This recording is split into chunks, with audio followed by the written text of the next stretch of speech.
Hey guys, so electric skateboard video time. I have been really disappointed by this right from the moment I got it, basically. It's weird because I've gotten a ton of stuff off AliExpress. Some of it turned out way better than expected, like the batteries. A lot of stuff has been really good. It came in a timely fashion, all that stuff, but occasionally you do have problems. So let's review the problem. So you'll notice here we have a bypass. The reason being, when I got the board, set it up, hooked it up. I got no lights and no beeps. The light on the on off switch should illuminate. There's an LED that should show you that the battery is plugged in when you plug in the board. And that LED is on that on off switch. Now, the on off switch was reverse wired. When you look down in here, I covered this already in another video and showed it, but it is marked as to which wires should be where, and the connector itself was reversed. It was screwed. So I just cut the on-off switch off, twisted this together to bypass it all so that it should just work. At this point, when the battery is plugged in, the on-off switch should just no longer be in the loop. It's on.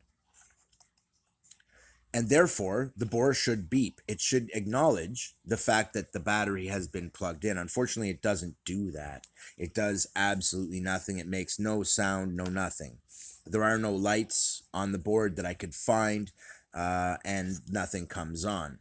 I get real problems therefore. So let's say it's just the light that's blown and the board was fully functional.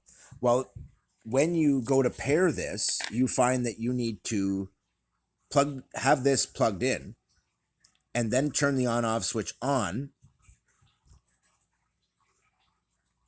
So I could unplug this, plug in the battery, plug it in like this, essentially holding in the on-off button, holding it on. Only that on-off button has kind of multiple functions, and this isn't that, what you did here, what I did.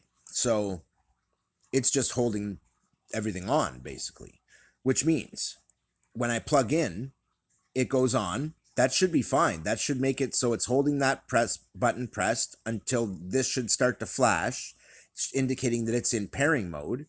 Also, there's a button. I've tried with the button, and I've tried this method, and nothing makes it flash or go into any mode that would allow me to pair with the remote, which came with it. It's supposed to be pre-paired. But when I turn on the remote and plug everything in, not only does this not do anything, but on the reverse side, I get no battery light indicator. I have a battery indicator that is built into the top side of the board, as I've showed, and that doesn't come on. It doesn't show me anything. And yet, when I tested it, it didn't. Nothing came on. So this is part of the reason why you have to test all of your components beforehand. Now, I knew what the problem was, and I knew that likely I was going to be able to use the motor. I was going to be able to use this. I was going to be able to use all these other things. But I knew right away I had to replace the on-off switch. That was one thing. But when I went to use the ESC, even after I bypassed it, there was nothing here. No functionality whatsoever. It doesn't get warm when plugged in. It doesn't have a bad smell to it. It just doesn't work. Now, I have checked my work here with a magnifying setup and a good light, and I can clearly see that I haven't screwed this up. There's no contact between this and the next thing over. Same here. Everything, that's the only thing I did to it, was to extend this wire. And I know what I'm doing. I mean, that was a very simple task. So because of that, not only can I not pair the remote, but I can't therefore do anything else. I can't even test the motor to see if it works. I can't test the battery gauge on the front of it to see if it works. And I have my electrical tester to tell me that the battery is making proper voltage and amperage and is not the trouble. So we have a problem. I have gotten a faulty board from the look of this, and there's nothing I can do about it. I am going to have to replace it, which really sucks. At the same time, I bought an all-in-one package that came with the remote and everything. So what I'm going to do is, instead of buying the all-in-one package this time, I'll just spend the $35 for the board. We're going to replace that, hopefully from a different vendor, and I will try again. and I'll let you guys know what happens. But that'll be a while because I need to get the money, then I need to order it, then it needs to come. So it'll be months before I get to the next step, more than likely. Sorry about that, guys, but this is a project that I didn't expect to be a long-term project. I bought everything I needed. I waited till it all came. I sat down. I went to put it together, and it's been a problem, one problem after another, and they all stem from the ESC, and it's attached bits. All the rest came actually separate vendors. The remote and the on-off switch were what came from that vendor. So I'm going to probably get another package from a different vendor that gives me another remote just in case. And if it works out that this one's okay, I'll be able to use it as a backup. In fact, I'll use it as a primary and keep the other one as a backup. But because I am going with a very high amperage setup, and they actually came out much higher than their rating, I want to make sure that I buy a better board. I bought the cheapest one I could possibly get. I might just keep the remote and keep all the bits that come in the all-in-one package because they'll plug into the other board, believe it or not. And the remotes are pretty much the same on the less expensive packages. It's usually this remote that you get. So I can just order just a board that is 7S compatible, ready to go, and I should be all good. So I will hit you up as soon as I have more details, and we'll see what happens. I can't wait to get my board. I've been really looking forward to this, and it ain't happening, man. I'm deeply disappointed. Also, just for the record, I was an A+ core hardware technician. I used to build computers, and I built this on an anti-static setup. I didn't build it on a carpet. We don't have any. This house is actually really good for not having static electric discharge. So, in fact, I've never gotten a shock off anything since I've been in the house because the whole place, stairs included, is all hardwood floors.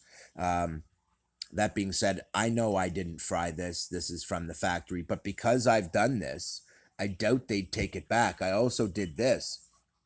Once you do stuff like that, they're not going to take it back, and I don't blame them. I'm not even going to try to get my money back. But I will replace it and try again. And I will this time try and get a better quality one.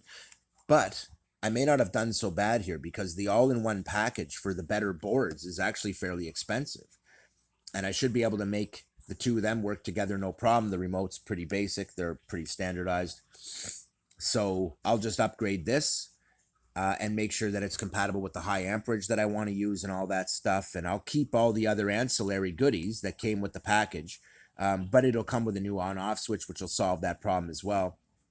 So, unfortunately, you order from the cheapest source every time. And I did go out of my way to find the cheapest source. This may be a company that's really scummy and has done something like buy a batch of really, really cheap boards from the manufacturer that are faulty.